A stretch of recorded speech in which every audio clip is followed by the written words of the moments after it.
noviembre, San Anselmo, Monologio, capítulo 8 me parece que estábamos. Andrew, después de la conversación de ayer, ahí quedó de preparar, hacer como una pequeña presentación de ese artículo de Fine. Yo entendí que había quedado de subir, digamos, con ese chat. ¿Cómo? Que lo iba a subir a... Lo iba a subir, pero después de la clase te pedí que hiciera una pequeña presentación para que ahí se pueda como terminar de hacer el debate sobre eso, que me parecía interesante, como una pequeña cuestión disputada. Entonces, para que alguien, si él lo presenta, alguien lo puede, por ejemplo, refutar, y después el resto se puede sumar para un pequeño debate, una cuestión disputada, una pequeña cuestión disputada, porque la verdadera cuestión disputada debería durar todo el día, desde las 9 de la mañana hasta las 6 de la tarde, pero como nosotros no podemos darnos estos lujos que se daban los medievales, o sea, podríamos, pero habría que organizarlo con más calma.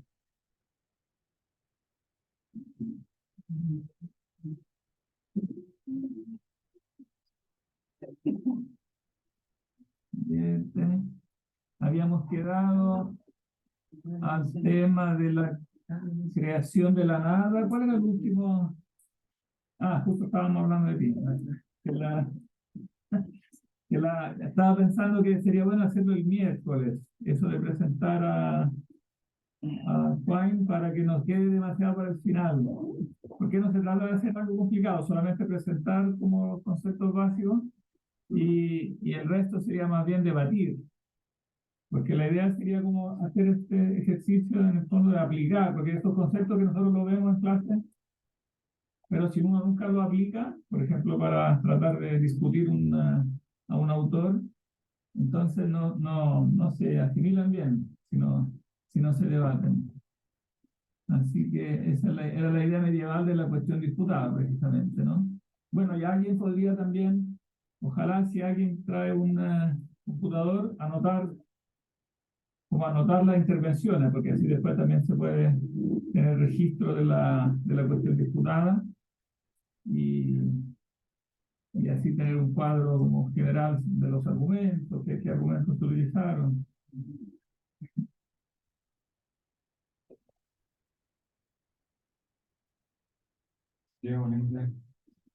Sería como una cuestión disputada, como en miniatura, no con un tiempo excesivo, pero algo.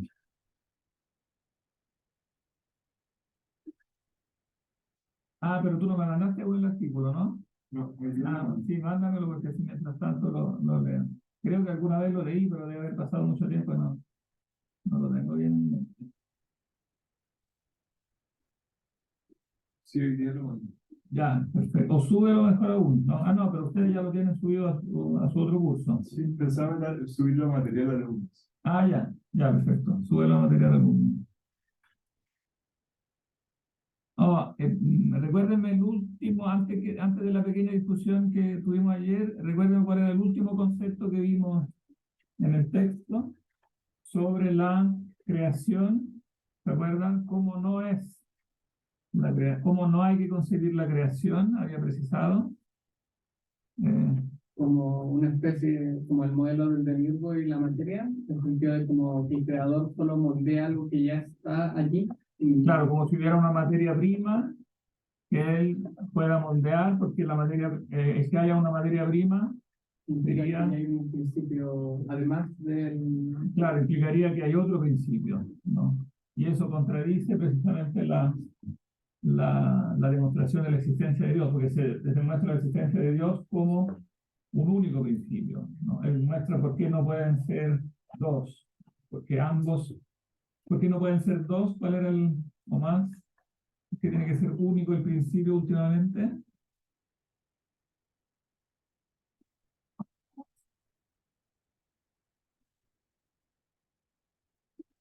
Tal vez porque si hubiera dos principios como al mismo nivel de, como, no sé si importancia sería la palabra, pero debería haber como otra causa que fuera como el verdadero principio inicial de ambas, Y así Dios pasaría a hacer eso y no él, y es como solo un principio junto a la materia.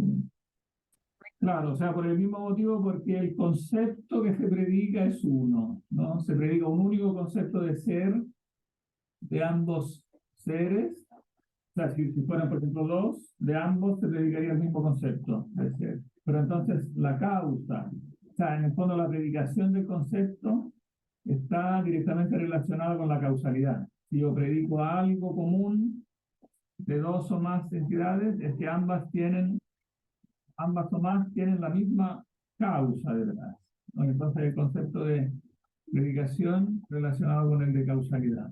Entonces tiene que haber una única causa porque hay un único concepto de ser. Como el concepto es uno, el más básico, entonces el ser supremo es único. No puede haber una materia prima u otro principio, ¿no?, que fuera independiente. Y después también refuta otra posibilidad. ¿Se acuerdan? Que puede ser, que podría ser considerada como alternativa a la creación de la nada.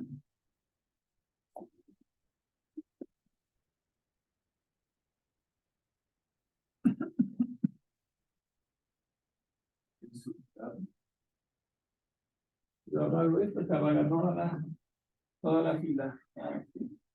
¿Es oscuro así? No, está bien.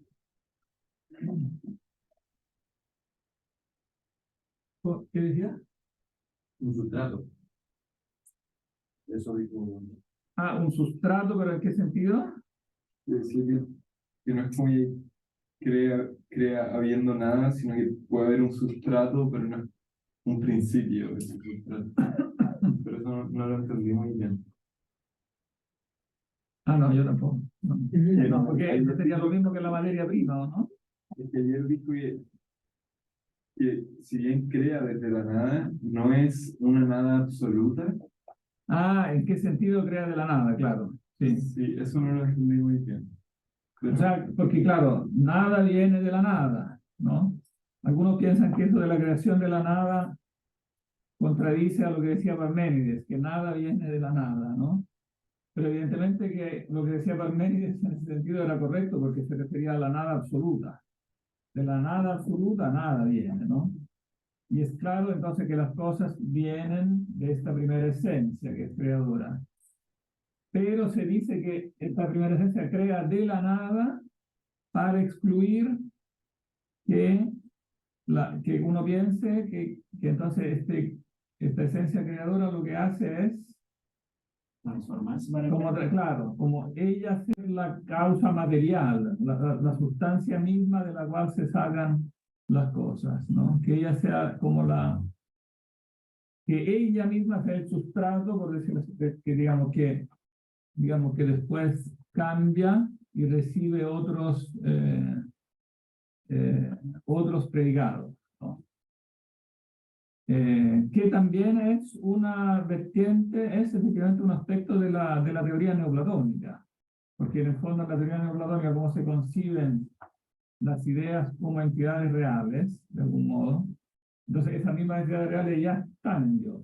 Entonces en el fondo son ellas mismas bajo otro, como manifestándose bajo otro aspecto. Son las ideas mismas que se manifiestan bajo la apariencia de entes reales, ¿no? De entes sensibles. En el fondo sería la misma sustancia de Dios la que emana. Es lo que se llama la emanación, digamos, en términos neoplatónicos, ¿no? Que todo sale del único principio, pero sale por emanación, no por creación. O sea, en el fondo es por transformación de la única sustancia suprema, solo que esa transformación de la única sustancia suprema, dice Anselmo, es falsa, es contradictoria porque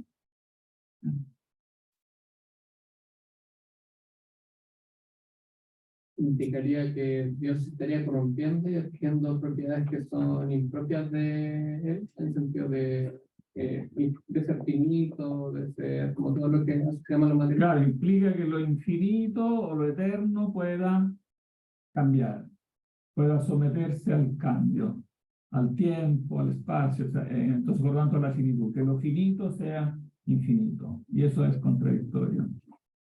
Entonces pasa aquí a explicar cómo hay que entender esta nada. Nada en qué sentido. Cómo hay que entender que el principio supremo ha hecho todo de la nada. Y aquí vamos a leer este capítulo y después vamos a leer otro capítulo que está sacado de la caída del diablo que lo complementa. Entonces, yo creo que dice algo también más preciso. Pero partamos de que parte interrogando entonces cómo hay que entender esta nada. ¿Quién lee? ¿Quién lee?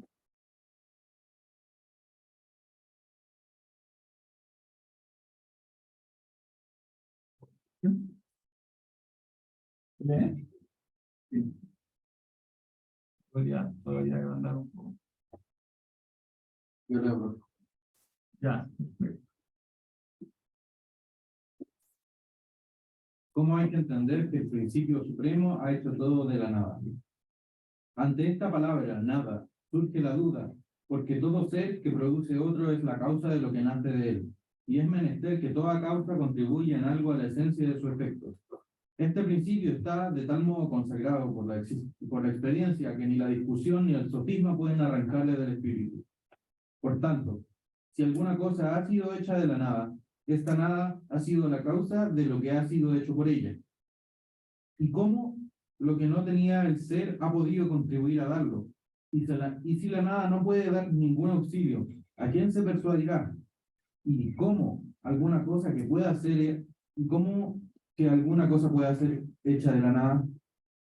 Además, o la nada expresa alguna cosa o no. Si expresa alguna cosa, todo lo que ha sido hecho de la nada ha sido hecho de algo.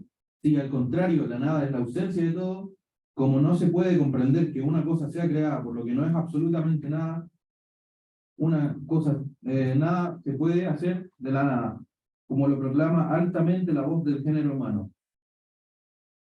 La consecuencia de todo esto es que todo lo que ha sido hecho está hecho de algo, puesto que necesariamente una cosa está hecha de otra, o no, está hecha de nada.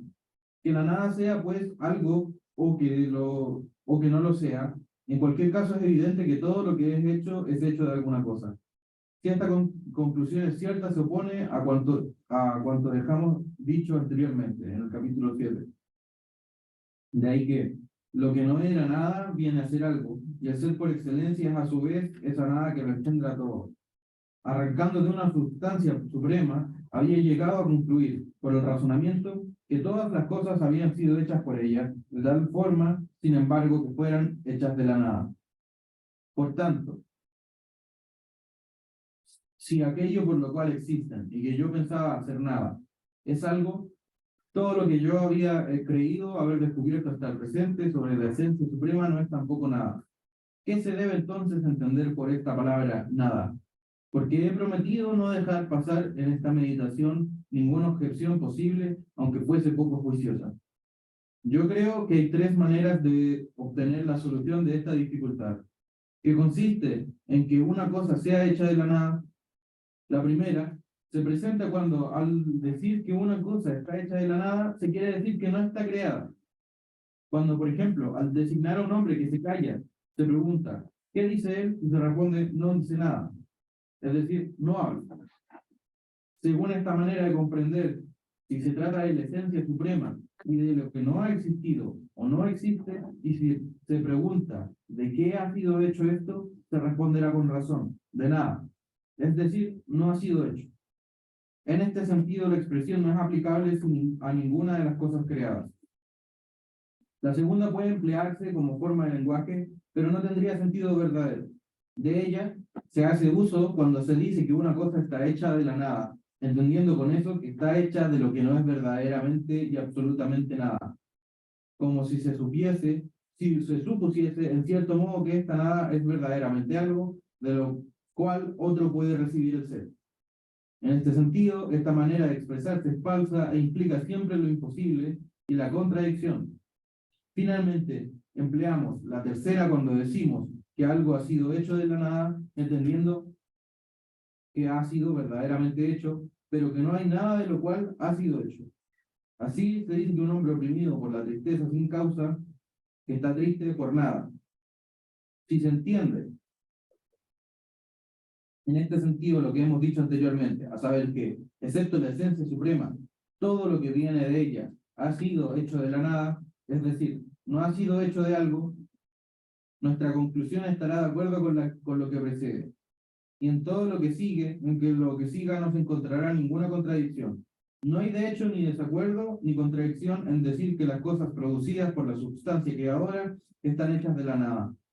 En el sentido en el que se dice que un hombre, de pobre que era, ha llegado a ser rico, o que después de una enfermedad ha recobrado la salud, queriendo expresar con ello que aquel que era pobre es ahora rico, lo que no era antes, que el que estaba enfermo ha recobrado la salud que no tenía.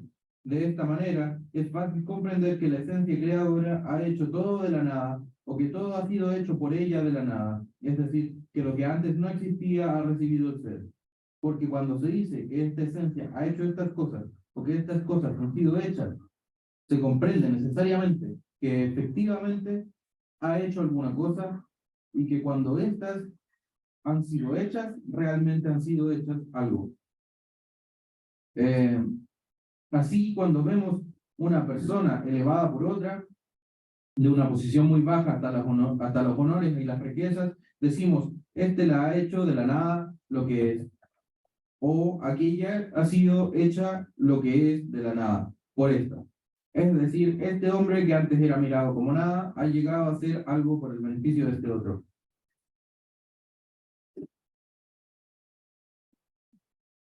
Y lee también el 9. Bueno. Que lo que ha sido hecho de la nada era algo antes de ser hecho por relación al principio creador. Me parece que aquí debo necesariamente distinguir con cuidado en qué sentido se puede decir que las cosas hechas no eran nada antes de ser hechas. Porque no se puede hacer una cosa cualquiera si no se encuentra en la inteligencia creadora, como el modelo, o para hablar más exactamente, la forma, la semejanza, la ley del ser que ella quiere producir. Es evidente que antes de que todas las cosas fuesen hechas existía en la inteligencia de la naturaleza suprema la esencia, la cualidad, el modo en que debían constituirlas. Por lo cual, aunque las cosas que han sido hechas no eran nada antes del ser, en cuanto que no eran lo que ahora son, ni existía una materia de la cual hubieran de ser hechas, sin embargo, ellas eran algo por relación a la inteligencia creadora, por lo cual y según la cual debían venir al ser. Claro, aquí se empieza a vislumbrar un poco la respuesta, ¿no? O sea, las cosas han sido hechas de la nada, pero esta nada no es una nada absoluta, es una nada que sí tiene algo de ser. O sea, es una nada en cierto modo relativa al ser. ¿Y qué relación tiene con el ser?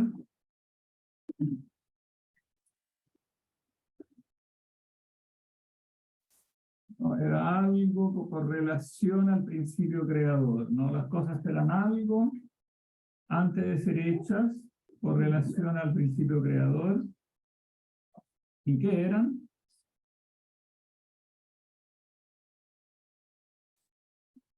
La esencia de las cosas. ¿Mm? La esencia de las cosas. Pero la esencia, ¿en qué sentido? Porque la palabra esencia siempre tiene una ambigüedad, ¿no? Casi como un proyecto, no sé. Claro, ¿y eso cómo se llama? ¿Cómo lo hemos llamado? La esencia. Ideal. Claro, una esencia real, perdón, es una esencia virtual o ideal, por contraposición a la esencia real, ¿no? Ellas no son nada sustancialmente, ¿no? Pero sí son algo idealmente, o sea, ya existe la esencia ideal. Entonces, esta nada no puede ser una nada absoluta, porque la nada absoluta no es concebible. Cuando yo pienso, siempre pienso algo. Cuando pienso la nada, tengo que primero pensar algo para después negarlo. O sea, yo pienso, es más fácil verlo con los conceptos genéricos y específicos. Yo puedo decir que aquí no hay ningún caballo. Pero para decir eso tengo que primero pensar el caballo. No puedo decir que no hay un caballo. Entonces el no caballo es algo que no es. sustancialmente. Pero el no caballo es algo que es, idealmente, porque tengo que primero pensar el caballo para después poderlo negar en la realidad, ¿no? Entonces, el ser virtual o el ser ideal tiene esta característica, que proyecta el ser real sin ser el mismo real, ¿no? Y entonces puede estar en Dios sin ser otra sustancia, digamos, que le afecte a lo que es la sustancia real divina, como objeto de la mente divina, sin ser algo que sustancialmente lo altere. Entonces las cosas pensadas por Dios, claro, en cuanto meramente pensadas, no son sustanciales, ¿no? Pero en algún sentido son. O sea, estas entidades virtuales en algún sentido son, porque si no las entidades no serían concebibles, las entidades reales, sin esta inteligibilidad previa que tienen en Dios, ¿no? Entonces, ser hechas de la nada, cuando se dice nada, se refiere esta nada no al ser en el sentido absoluto, sino al ser en el sentido contingente. Nada significa no ser, donde no ser es el ser contingente. Es la inteligibilidad de un no ser contingente. Si yo intentara negar el ser absoluto, incurriría en una contradicción, pero eso él lo va a mostrar más adelante en otra obra, que será el prosloquio, cuando mostrará que hay una contradicción en sí mismo en decir que la esencia absoluta no existe, ¿no? Aquí ha dado una prueba del concepto a la idea de Dios, ¿no? De los conceptos humanos trascendentales a la idea de Dios. Después en el prosloquio dará la demostración de la idea de Dios a la existencia, mostrando que es contradictorio negar la esencia suprema. Pero ya aquí se anticipa un poco este concepto, mostrando que lo que es el no ser o la nada siempre se refiere al ser contingente. Es un no ser en el sentido relativo. Pero mejor que aquí encuentro yo que lo explica en un capitulito del De Casus Diaboli, la caída del diablo, porque donde ahí se pregunta por el tema del mal, del diablo, por qué cayó el diablo, el libre albedrío, etc. Pero el tema del mal, como está relacionado con el tema de la nada, entonces ahí hay una página, encuentro yo, muy clara sobre esto de la nada, la caída del diablo.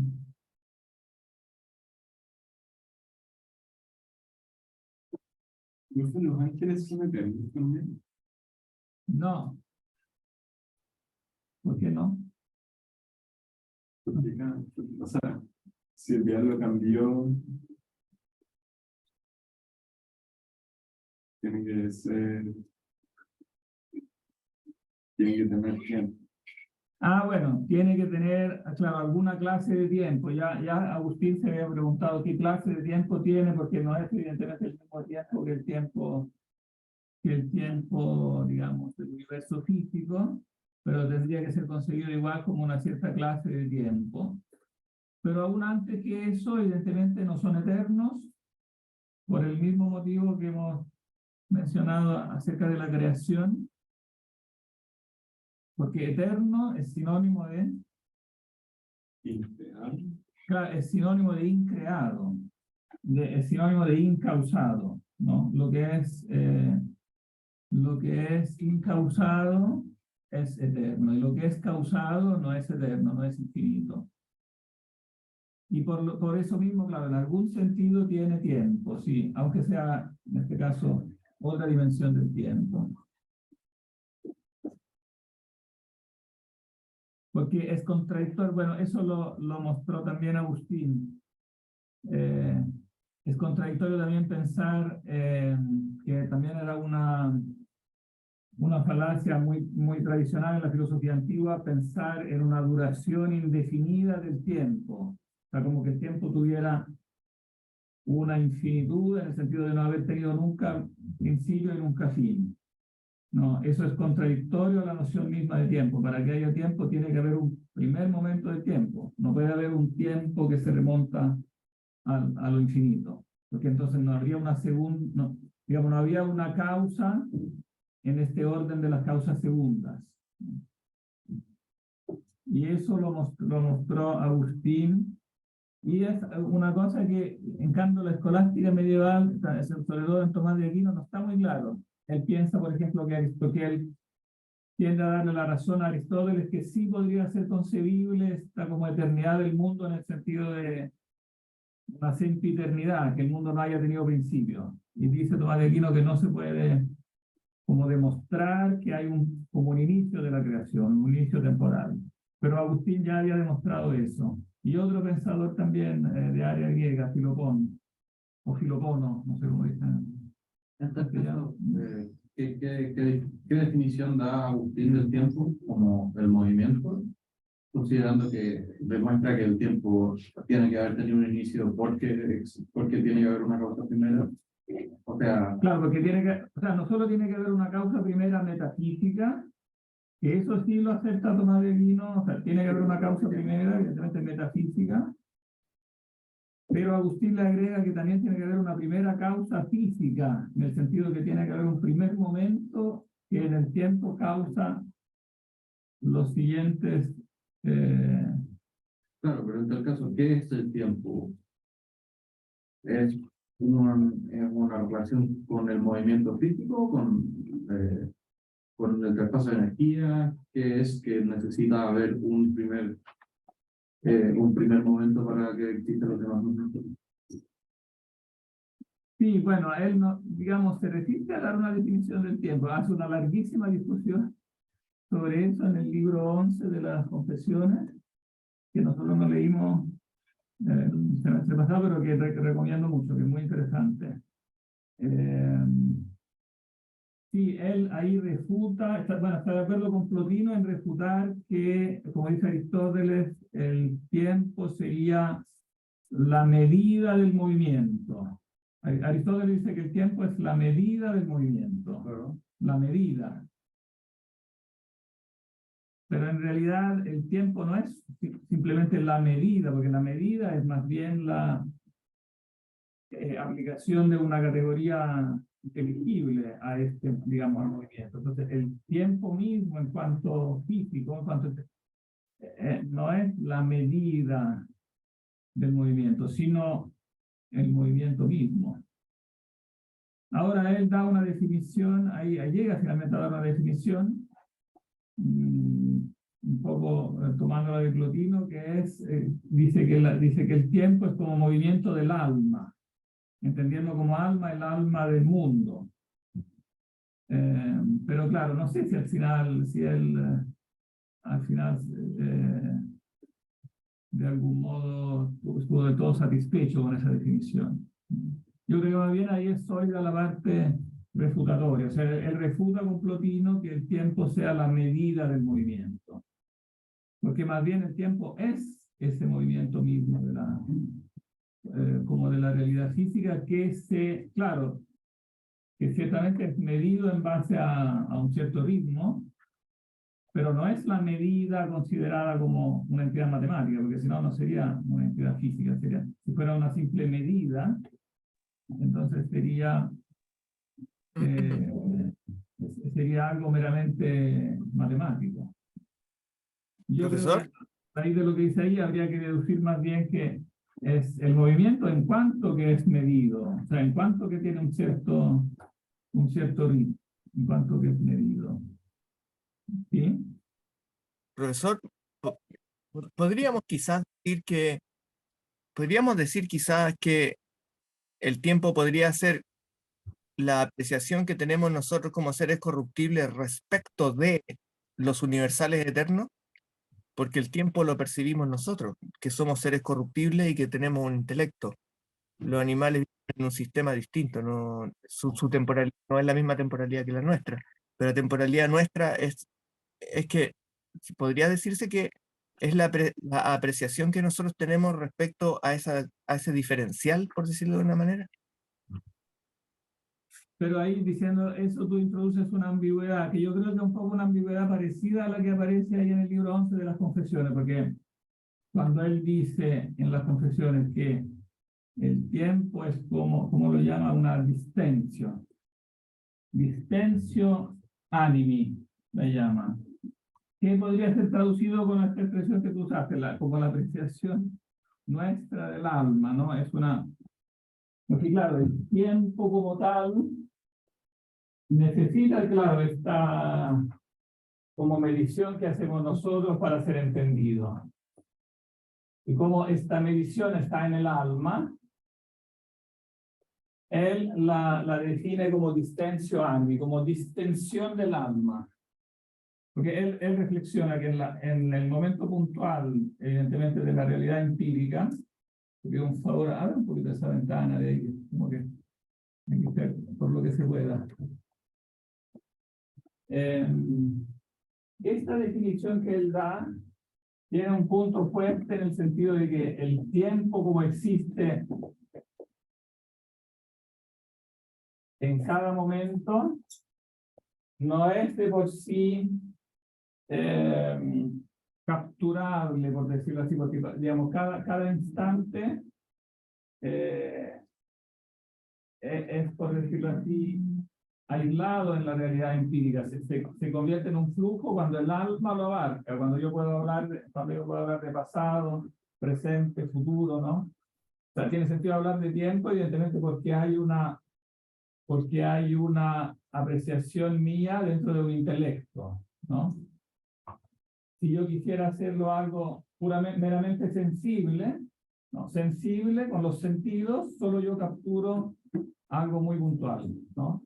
Y eso no tiene como tiempo, porque no tiene un pasado, dice él, el pasado ya no existe, el futuro todavía no existe, y si voy a analizar el presente, resulta que no hace nada, porque de cada hora, digamos, 30 minutos han pasado, son pasados y no son, y 30 minutos, y así de cada minuto, así 30 segundos ya han pasado, 30, y así de cada segundo y de cada vez. Entonces, yo quisiera tener una percepción meramente sensible del tiempo, no podría. Necesito abarcar con la mente, por lo tanto con el alma, este flujo. Entonces, en ese sentido es la apreciación, ¿no?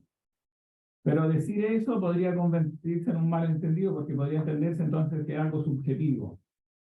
Que no es el tiempo, es algo subjetivo mío, que el flujo es algo que está dentro de mí, que es una categoría a priori mía, ¿no? O sea, la teoría kantiana, que digamos, que el tiempo y el espacio son, y de ahí que muchos piensan que Agustín es kantiano, ¿no? Pero evidentemente no tiene eso nada que ver, porque esta apreciación mía, evidentemente, es posible porque en mí está el reflejo de la inteligibilidad de las cosas que no es mía. O sea, habría que reinterpretar, claro, eso no lo hace explícitamente Agustín en el libro 11. Entonces, el que toma el libro 11, así como ahí, él habla del tiempo y piensa que eso es como todo, entonces puede aislarlo y transformar a Agustín como en un subjetivista. ¿Cómo uno podría hacerlo aislando todas las frases donde Agustín dice que la luz es interior, que la inteligibilidad está en el interior del alma? Entonces, de eso deducen que es subjetivo. Pero evidentemente eso no es la postura de Agustín, porque es muy claro que para él esta luz que en el alma nos permite la inteligibilidad de todo es huella de la sabiduría divina. Entonces, en el fondo, el ser del tiempo es un ser que no depende de nosotros, porque este flujo, antes de estar en el intelecto nuestro, está en el intelecto divino. Es él quien le da el ritmo al tiempo. Y eso efectivamente era lo que estaba en la teoría plotiniana, porque en la teoría plotiniana el alma era el alma del mundo. Entonces, cuando Plotino dice que es una extensión del alma, evidentemente está diciendo que es el alma misma del mundo que contiene intelectivamente este flujo del tiempo, y el alma evidentemente es una emanación del nous. Es como una especie de mediador que le permite al nous, que es intemporal, ¿no? Como animar a las cosas sensibles que son cambiables, como esta especie de mediador, ¿no? Entonces, claro, lo que ocurre en ese tratado que da Agustín del tiempo ahí es una ambigüedad entre el alma, o con esa extensión del alma, como él no acepta que haya un alma del mundo, entonces uno entiende que es el alma individual. Pero si es el alma individual, entonces hay que tomar ese pasaje y ponerlo en relación con los pasajes donde Agustín explica cómo se da la intelección en el alma individual, ¿no? ¿Por qué dijimos todo esto? ¿Por qué pasamos a hablar del tiempo? No, bueno. Pues si los ángeles eran eternos. Ah, pues si los ángeles, claro. Claro, y es claro que no son eternos, porque si no, serían incausados.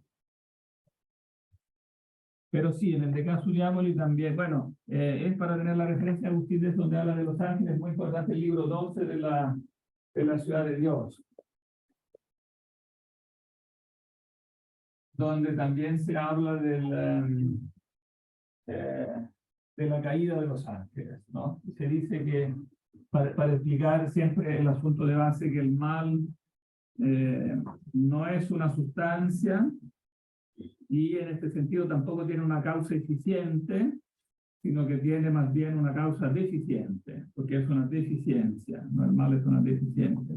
Entonces también la caída del diablo viene evidentemente de una deficiencia, no de algo más en el ser, sino algo menos. Pero ahora no vamos a hablar del mal, sino que vamos a hablar de la nada, porque aquí en la discusión sobre el mal, en la caída del diablo, eso lo reenvía a la discusión sobre la nada. Entonces, ¿qué es la nada? Y leamos este capítulo 11. Quizás alguien podría relevar a Nicolás, que ya leyó un buen trozo. Ah, pero aquí hay que hacer un diálogo, entonces necesitamos a dos. Un maestro y un discípulo. ¿Quién va a ser el maestro? Tú eres el maestro. ¿Y quién va a ser el discípulo? Perfecto. ¿Quién va a ser el discípulo? Parte del maestro, entonces. Pienso que no serás tan necio que vayas a decir que la nada es algo, aunque no puedes negar que la nada es un nombre. Por lo cual, si no puedes demostrar que la nada es algo por su nombre nada, ¿cómo piensas probar que el mal es algo por el nombre de mal? Nada demuestra el ejemplo que resuelve la lid con una lid, porque es que no sé siquiera lo que es esta nada, por lo cual, como la cuestión de que se trata de esta sobre el mal, que tú dices ser nada, si quieres enseñarme lo que debo entender por el mal, debes enseñarme antes qué debo entender por la nada. Después responderás a las otras razones, por las cuales, además del nombre mismo del mal, me inclino a creer que es algo positivo. Como no infieren en modo alguno el nada ser y el no ser algo, ¿cómo se puede decir que es lo que no es algo? Si no es algo lo que por este nombre se significa, no significa algo. Y si no significa algo, no es nombre. Pero ciertamente lo es. Por consiguiente, aunque a nadie se le ocurra decir que la nada es algo, sino que siempre tengamos que confesar que la nada es nada, sin embargo, nadie puede negar que el nombre de nada es significativo de algo. Y si este nombre no significa nada, sino algo, lo que es significado pues, no puede ser la nada, sino más bien algo. Por tanto, si lo que se significa no es la nada, sino algo, ¿cómo puede ser verdad que por este nombre se signifique lo que es nada? Porque si realmente se dice la nada, realmente es la nada. Y por tanto no es algo. Por donde si lo que se significa por ese nombre no es la nada, sino algo, la consecuencia que se parece seguir es que lleva a ese nombre errónea e inconvenientemente. Por el contrario, si según el juicio de todos, aquello que se nombra la nada es verdaderamente nada y en modo alguno es algo, ¿podrá haber nunca nada más lógico que ese mismo nombre signifique la nada, es decir, no signifique algo? ¿Por qué entonces este nombre nada no significa la nada sino algo y no significa algo sino la nada? Quizá no hay contradicción entre significar nada y algo. Si no hay contradicción, o esa voz en diversos casos significa la nada y algo, o hay que encontrar alguna cosa que sea algo y nada. Y si se pueden encontrar las dos cosas, es decir, diversos sentidos de significación en el nombre y que la misma cosa es algo y nada. Quisiera conocer esas dos proposiciones. Es sabido que esta voz nada, en cuanto a su significado, no difiere en absoluto de lo que expreso cuando digo no algo. Es también evidente que esa misma palabra, es decir, no algo, encierra en su contenido que hay que apartar del pensamiento absolutamente todo lo que es algo, y que no hay que retener en el pensamiento absolutamente ninguna cosa, o lo que sea algo. Pero como la remoción de alguna cosa no se puede significar sino con la significación de aquello mismo cuya remoción se significa, así, por ejemplo, nadie entenderá lo que significa no hombre sino entendiendo lo que es el hombre. Es necesario que esta palabra, que es no algo, al excluir aquello que es algo, signifique algo. Pero como al excluir todo lo que es algo, no se significa alguna esencia que pueda retener el espíritu del oyente, por eso la palabra no algo no significa cosa alguna o que sea algo. De suerte que esta palabra no algo, por todas estas razones, en un sentido significa alguna cosa o algo, y el sentido absoluto significa la ausencia de toda cosa o de algo. Significa excluyendo y no significa constituyendo. De esta manera, la palabra nada, que excluye todo lo que es algo, destruyendo no significa nada, sino algo, y constituyendo no significa algo, sino nada. Por lo cual no es necesario que la nada sea algo por el hecho de que su nombre significa algo en cierto modo, sino que más bien es necesario que la nada sea la nada, porque su nombre significa algo de este modo. De esta manera no hay contradicción en que el mal sea nada y el nombre de mal sea significativo. Sí, excluyendo de esa manera algo, significa que no es constitutivo de nada. No puedo negar que el nombre de nada, según la razón por ti expuesta, en cierto modo significa algo, pero es manifiesto que ese algo que se significa de ese modo, por este nombre no se llama nada. Ni cuando oímos este nombre lo entendemos por aquello que significa. Pregunto, pues, por aquello que se quiere significar por ese nombre y que entendemos cuando oímos pronunciar, deseo saber qué es. Pues si lleva un nombre y es computado entre los nombres, es por aquello que quiere significar y que se llama nada. Pues bien, pregunto cómo es algo si propiamente es llamado nada, o de qué cualidad es la nada si el nombre significa algo y como la misma cosa sea algo y nada. Lo mismo quisiera saber sobre el nombre de mal y de su significado, que llamamos el mal. Con razón lo pregunto, porque aunque, por lo dicho, el mal y la nada significan algo, sin embargo los significados no es ni el mal ni la nada, sino que de una manera significan algo y de otra manera lo que significa es algo. Pero no es realmente algo, sino como algo. Porque hay muchas cosas que se dicen según las apariencias que no son según la realidad. Así, temer, según la manera de hablar, se toma como activo, cuando en realidad es pasivo.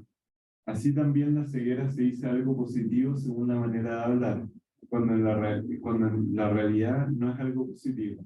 Porque así como decimos de alguien que tiene vista y que la vista se halla en él, así decimos que tiene ceguera y que la ceguera se halla en él. Siendo así que esta no es algo positivo, sino más bien un no algo, algo negativo. Y tener la ceguera no es tener algo, sino carecer de aquello que es algo, ya que no es otra cosa que la no vista o ausencia de vista donde debería existir. Pero la no vista o la ausencia de vista no es más algo donde debe estar la vista que donde no debe estar. Por lo cual la ceguera no es más algo en el ojo, donde debe haber vista, que en la piedra la ausencia de la vista, en la que no debe existir la vista. Otras muchas cosas se dicen igualmente algo según la manera de hablar, que, sin embargo, no son algo, porque hablamos de ellas como de cosas existentes. De esta manera, pues, el mal y la nada significan algo, y lo que se significa es algo no en la realidad, sino en la manera de hablar. Porque nada no significa otra cosa que no algo, por ausencia de aquello que es algo. Y el mal no es otra cosa que el no bien, o ausencia del bien donde debe existir. Y lo que no es otra cosa más que la ausencia de aquello que es algo, ciertamente no es algo. El mal, pues, verdaderamente es nada y nada no es algo. Y sin embargo, en cierto modo son algo, porque hablamos de ellos como si fueran algo, como cuando decimos, no hizo nada, no hizo el mal, no es nada lo que hizo, no es malo lo que hizo, o bien, hizo algo, hizo bien, o lo que hizo es algo, es bien. de aquí que cuando negamos en absoluto lo que alguien dice, nos expresamos así. Eso que dicen no es nada, porque esto y lo que no se dicen propiamente más que de aquello que es algo, y cuando se expresan de la manera que he dicho, no se puede decir que sean algo, sino como algo. Me ha resuelto satisfactoriamente la objeción por la cual yo pensaba poder demostrar, fundando el nombre de mal, que el mal es mal. Bien, es un poco enredado, pero creo que el concepto de fondo es claro, ¿no? ¿Cuál es el concepto de fondo? O si quieren, primero formulen de nuevo el problema. ¿Cuál es el problema?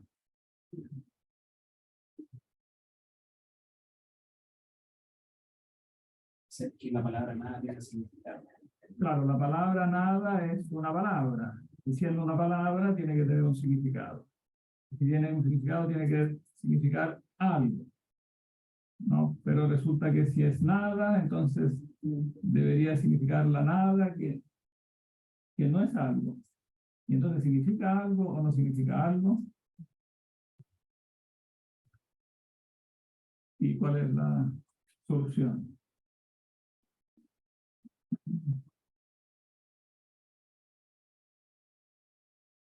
Pero esto no viene de sustantivar la palabra nada. No podríamos decir también, pero no, que es alguna especie de adjetivo o una descripción. O sea, la ausencia de algo, entonces significamos nada.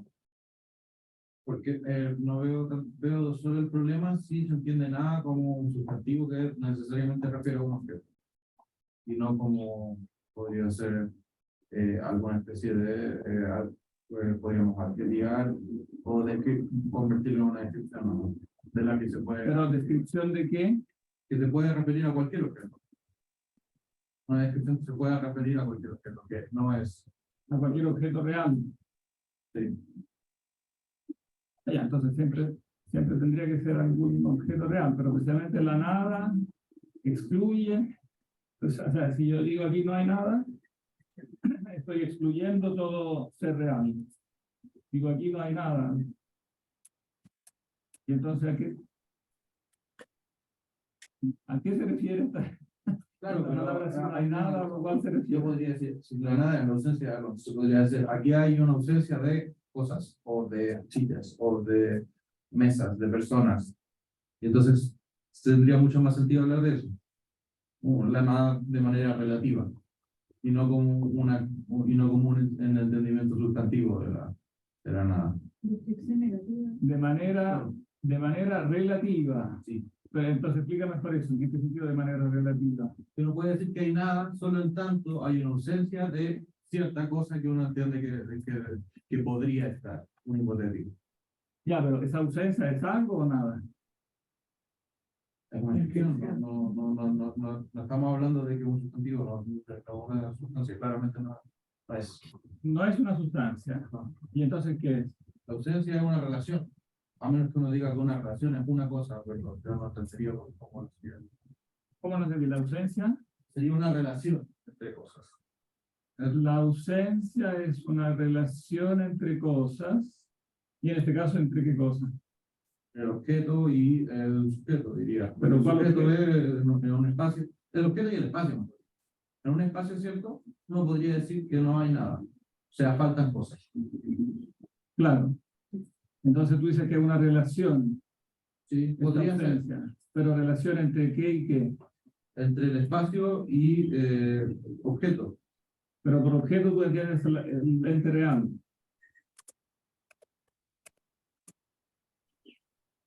Puede ser, sí.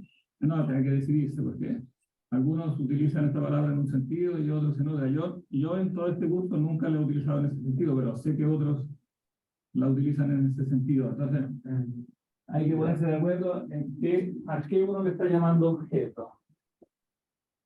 Profesor, ¿no podemos decir que es una noción? ¿Eh? ¿Cómo? ¿Podemos decir que es una noción? ¿Es un concepto? Ah, es un concepto, eso ya es diferente, claro. Pero espera, déjame aclarar esto. Entonces, por objeto, claro, algunos entienden el ente real. Pero en todo este curso, si se han dado cuenta, nunca hemos utilizado esta palabra objeto en este sentido. ¿Qué entendemos? O sea, ¿qué entiendo yo por objeto? Cuando hablo siempre.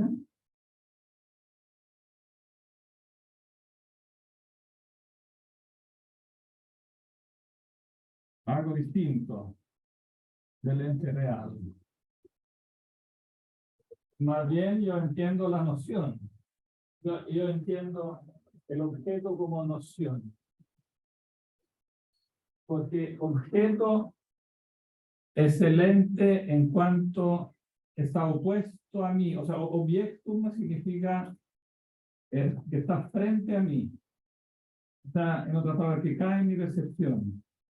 Entonces, sí puedo llamar la silla objeto, pero no en cuanto ella es un ente real, sino en cuanto está en mi percepción mental. Es objeto con respecto a mi mente. Y cuando entonces yo la considero con respecto a mi mente, nunca ella es solamente un ente real, sino que es un ente real que está entendida mediante una noción. Claro que también, digamos, la noción me hace conocer el ente real, pero la noción no es lo mismo que el ente real. Entonces, para uniformar el vocabulario tenemos que decirlo, porque si no, en la discusión uno llama una cosa. Entonces, cuando yo digo, cuando tú dices, entonces la nada es una relación, yo te pregunto, ¿relación entre qué y qué? Ya, en tal caso podríamos decir entes reales. Claro, entre ente real y Entes reales. una relación entre entes reales. Sí, un espacio y ciertos objetos que uno está diciendo que no están. Pero si no están, ¿cómo son términos de relación? Que uno puede perfectamente entender que estén en otra parte o que no. ¿Y si no están en ninguna parte? Yo digo, aquí no hay dinosaurios.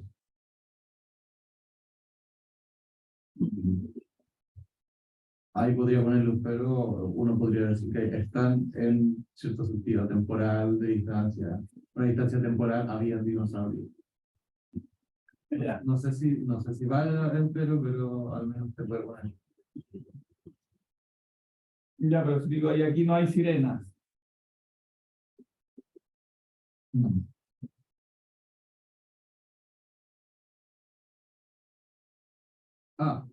Ahí podríamos quizás adaptarlo como aquí no hay sirenas, como aquí no hay cosas que tengan la característica de una sirena.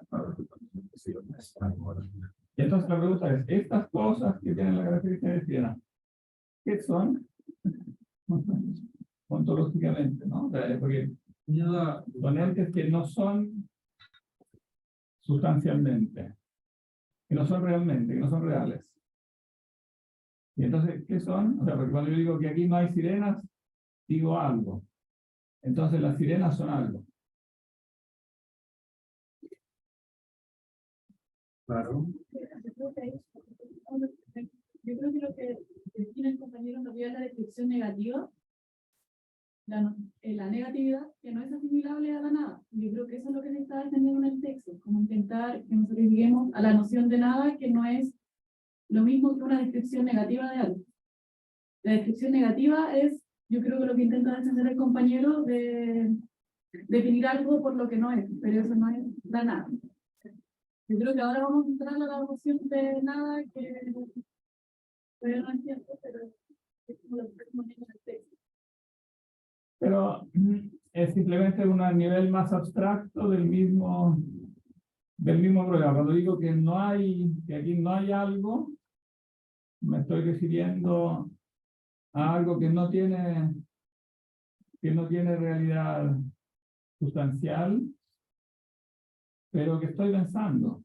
O sea, lo que voy es que siento que lo que está hablando el compañero es como que lo intenta proponer en términos lógicos, pero aún seguimos sin la salida como ontológica al problema de cómo entendemos la nada, que no es cómo la presentamos en términos lógicos formales, sino cómo se entiende metafísicamente. Es que, claro, el discurso aquí es sobre metafísica, ¿no? Entonces, cuando hablamos de algo real, ¿no? Entonces, cuando decimos no algo, nos referimos a algo real. Pero cuando este algo real lo removemos con el pensamiento, entonces claramente tenemos una pura noción, ¿no? O sea, mediante la proposición negativa, en el fondo descubrimos que la realidad nocional, que la existencia nocional es algo.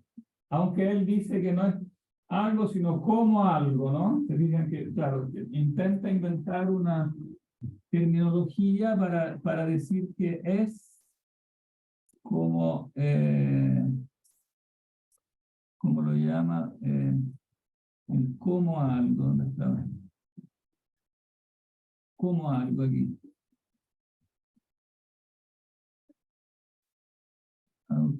Es casi algo. Claro, es casi algo. Es como algo. O sea, es un modo de ser que es distinto al del ser sustancial, pero que sin embargo está delante de la mente. Es algo que está delante de la mente. Y por lo tanto es algo que en algún sentido es, ¿no? Entonces la nada es. Entonces, en ese sentido, la nada es, claro. La nada en ese sentido es algo, porque necesita que yo piense el algo para removerlo con el pensamiento. Dice que significa removendo, significa removendo. Es una remoción. Pero para remover, primero tengo que pensar algo. De algo tengo que pensarlo. Entonces, el concepto de ser pensable es algo. Es algo que tiene su entidad, ¿no? Y es algo que, como casi todo, ya había dicho Platón.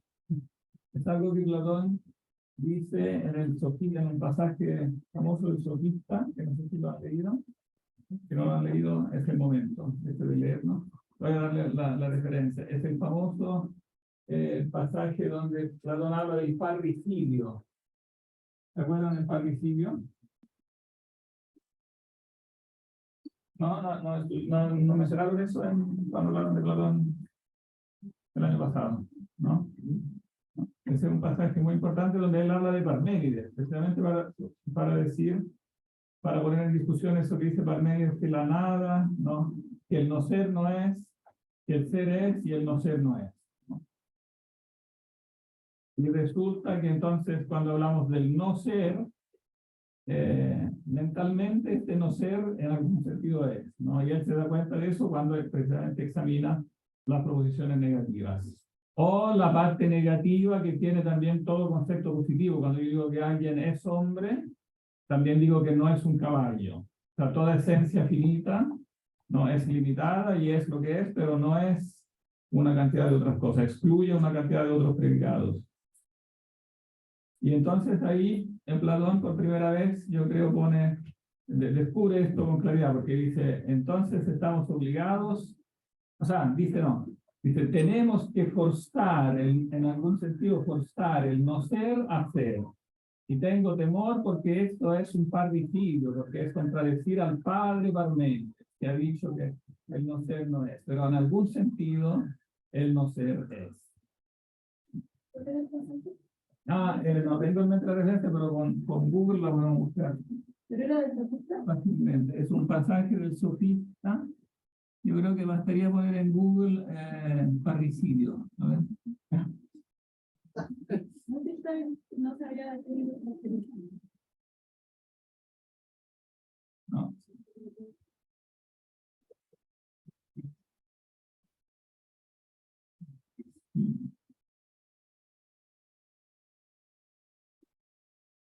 Los parricidios ya deben. La cita de Platón sobre el parricidio, ¿eh?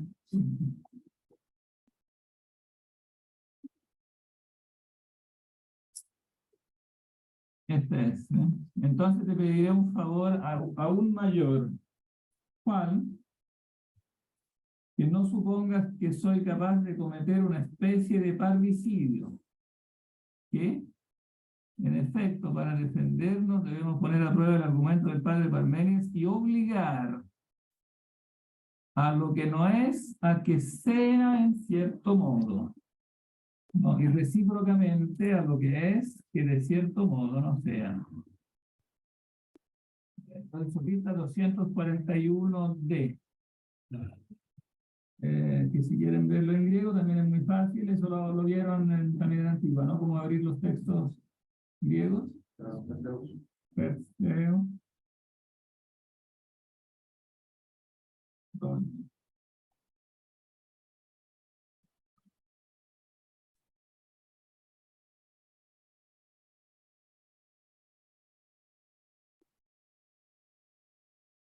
Collections. Greek and Rome.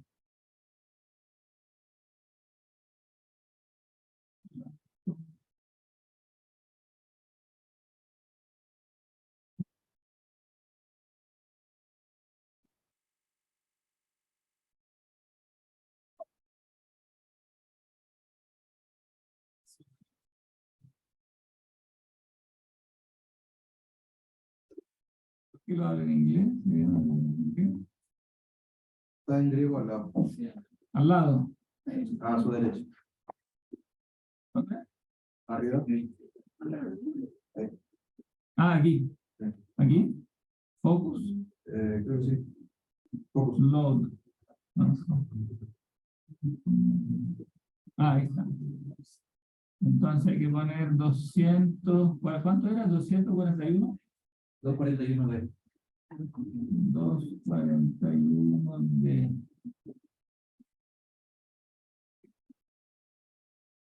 ¿Alcanza a leer?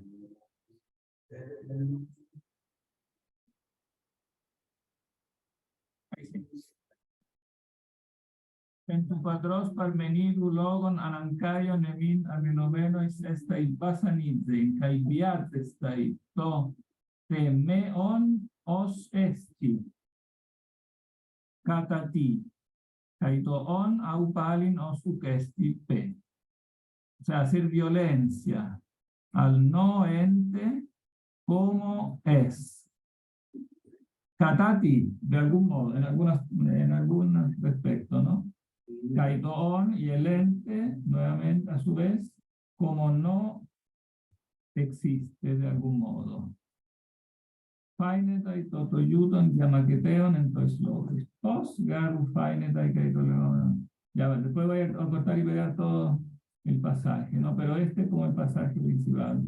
Que el no ente, digamos, en algún sentido, existe. Pero evidentemente es otro nivel de ser. Entonces, es lo que después en el de entes de esencia encontramos que Tomás de Aquino pone entes primo modo, entes segundo modo, o lo que antes Aristóteles había dicho en la usía.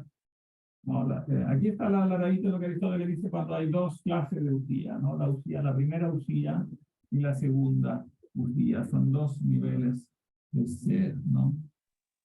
Solo que aquí, evidentemente, Anselmo lo está enfocando más precisamente, más, digamos, exactamente al tema de la creación, ¿no? O sea, en el fondo, todo esto, que parece solamente un asunto lógico, como de predicación, tiene que ver con con el origen mismo de las cosas en su no ser. Entonces, cuando se dice que Dios crea de la nada, no, esta nada no es una nada absoluta, no, es una nada en el sentido de ese ser contingente que, digamos, que es el origen de las cosas creadas, ¿no? O sea, como es la idea de la creabilidad de las cosas contingentes, que no son sustancialmente, pero de alguna forma ya están en la inteligencia divina y por lo tanto tienen su ser, o sea, hay un ser de las cosas previo a las cosas venidas.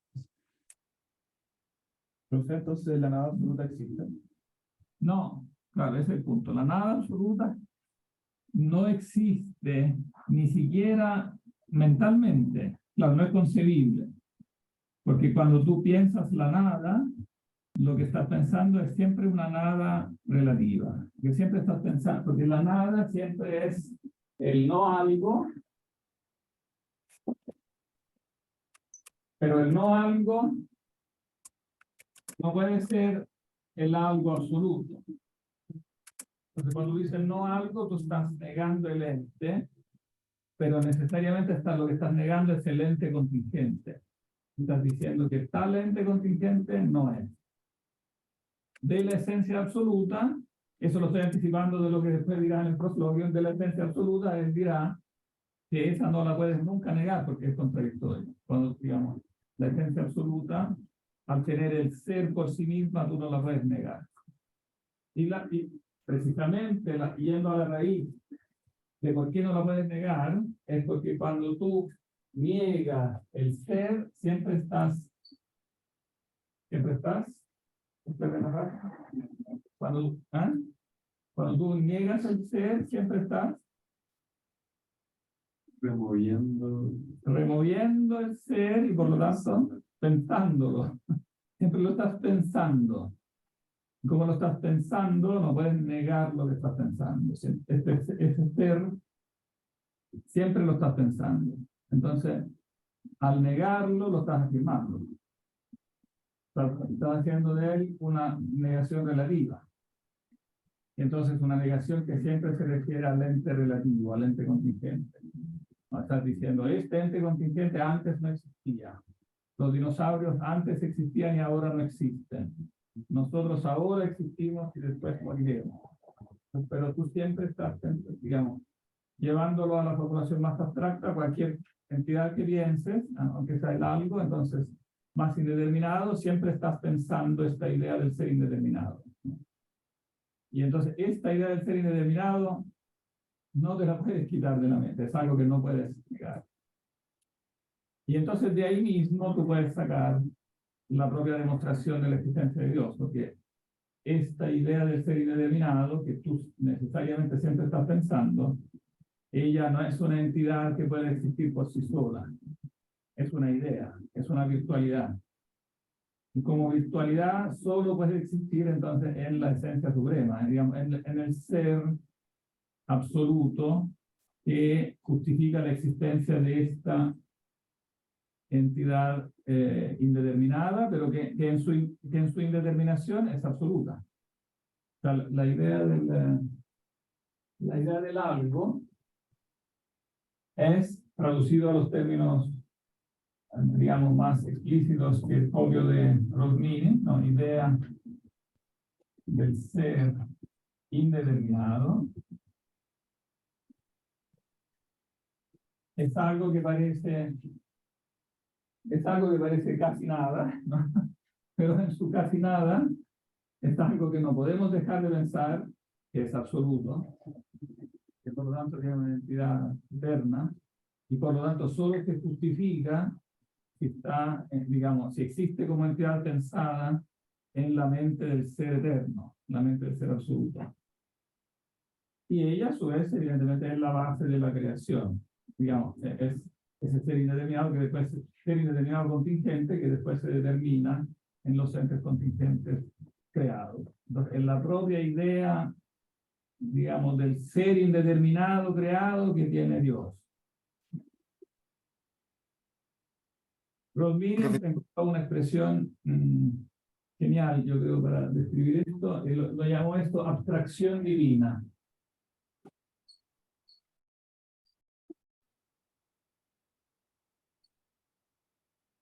Al ser indeterminado. Porque el ser indeterminada es abstracta. Es efectivamente una entidad abstracta, ¿no? Solo que esta abstracción no la podríamos jamás hacer nosotros.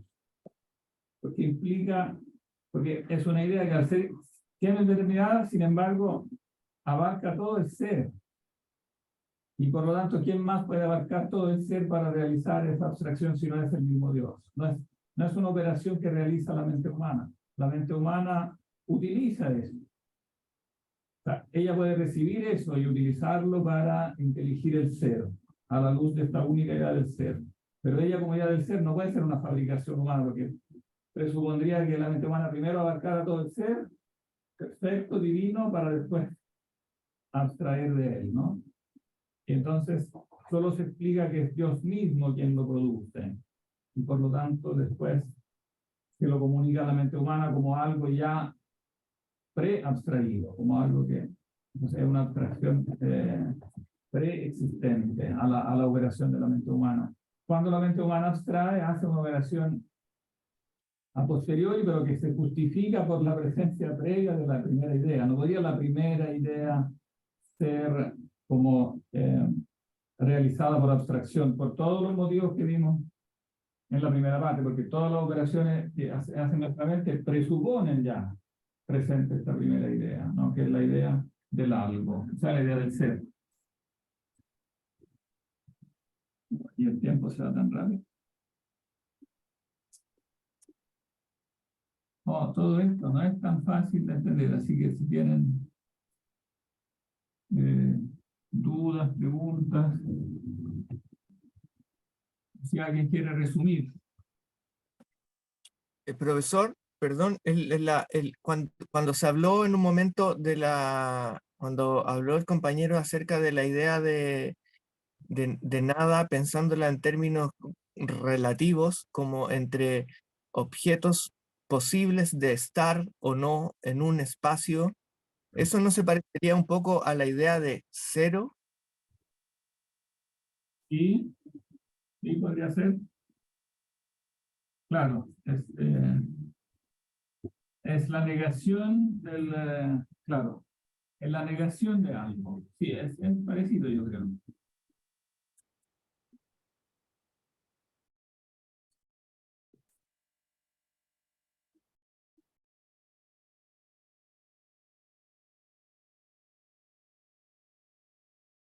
Ahora perdí el texto del monólogo. No, lo debe tener abajo.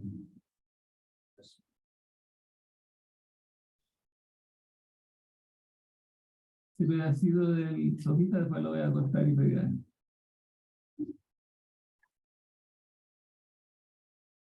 Ah, no, que yo quería ir del monólogo. De arriba, ahora sí. Oh, No.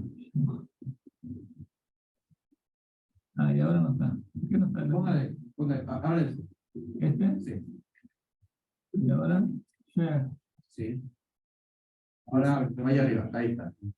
Ah, y ahora, ya. Ahora estoy mostrando el monólogo. Claro. Claro, entonces esto sirve, claro, todo esto que hicimos sirve para explicar este parrafito 9 que es muy importante, ¿no? Lo que ha sido hecho de la nada era algo antes de ser hecho por relación al principio creador, ¿no? Algo siempre y cuando se entiende este algo no en un sentido sustancial, sino que en otro modo del ser, ¿no? En otro modo del ser que es el ser nocional, el ser ideal, el ser virtual.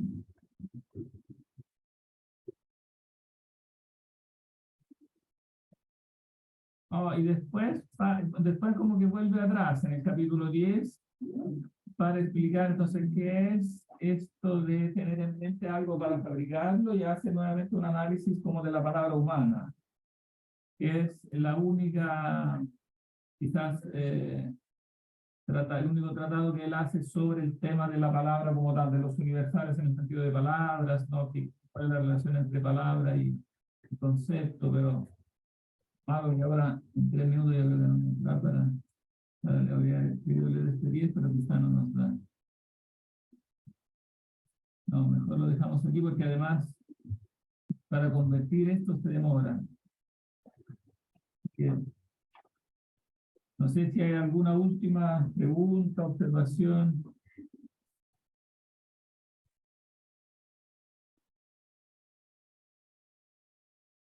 Tenemos todavía como 2 minutos. Solo para entender, cuando dice que Dios no crea desde la nada absoluta, es porque crea desde la idea de la creabilidad de las cosas sustanciales. De la creabilidad de las cosas, claro, las cosas son creables y esta creabilidad es eterna. Entonces las cosas son temporales, pero su potencialidad, su posibilidad es eterna. La posibilidad de las cosas es eterna. La sustancialidad de las cosas es temporal, pero su posibilidad es eterna. O, si quiere decirlo con otra palabra, su posibilidad es necesaria. Lo posible es necesario, porque lo posible, por la definición, nunca puede ser imposible. Lo posible es eternamente posible.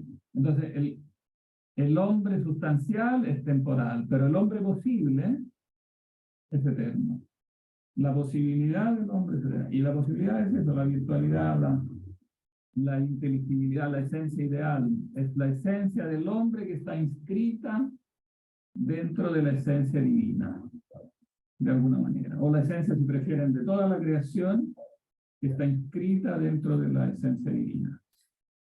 Y eso explica también, digamos, metafísicamente, qué significa cuando Dios dice que hagamos el hombre a nuestra imagen y semejanza. O sea, la imagen y semejanza de Dios, que es el hombre, y evidentemente también todo el universo que posibilita la existencia del hombre. Todo eso Dios lo crea a su imagen, no porque se le antoje, no, lo voy a crear a mi imagen porque es bonita, porque soy bonito. Podría ser una forma de expresarlo, pero hay una razón metafísica de fondo, crea a su imagen, porque la imagen del hombre o del universo está inscrita en su propia esencia. La creabilidad del universo es eterna, está inscrita en la propia esencia divina. Entonces, crea de esa forma porque es necesario que cree de esa forma, no porque se le ocurra, digamos, o porque sea una opción, digamos, sino porque es metafísicamente necesario que cree según ese modelo que es el mismo en el cual está inscrita esa esencia creable. Entonces la creación es libre en el sentido de que no es necesario que cree, pero es necesaria en cuanto que debe ser hecha en base a ese modelo y ese plan, porque ese modelo y ese plan son eternos. La creación es contingente, pero el plan es eterno. Y eso es muy importante mantener, por eso es tan importante mantener distintos, digamos, estos dos modos, estos dos planos del ser, porque si yo los confundo, en cualquier aspecto de la filosofía que los confundo, esa confusión repercute en la confusión de los dos planos ontológicos básicos, que es el plan del ser creador y el plan del ser creado. Entonces yo empiezo a atribuirles, si confundo los planos, empiezo a atribuirles al ser creado atributos del ser contingente y viceversa, ¿no? Y así colapsa todo el edificio. Todo el edificio de la filosofía está fundado en esta distinción, digamos, de la diferencia entre el ser creador y el ser creado. Por lo tanto, del ser real y del ser virtual. Porque, digamos, el ser real eterno está fuera de nuestra experiencia. Nosotros solo lo deducimos en base al ser virtual, ¿no? Entonces, la distinción entre los dos planos ontológicos reales, ser creado y ser creador, se deriva de la división entre los dos modos de ser que son objeto de nuestra experiencia, el ser histórico y el ser virtual, conceptual.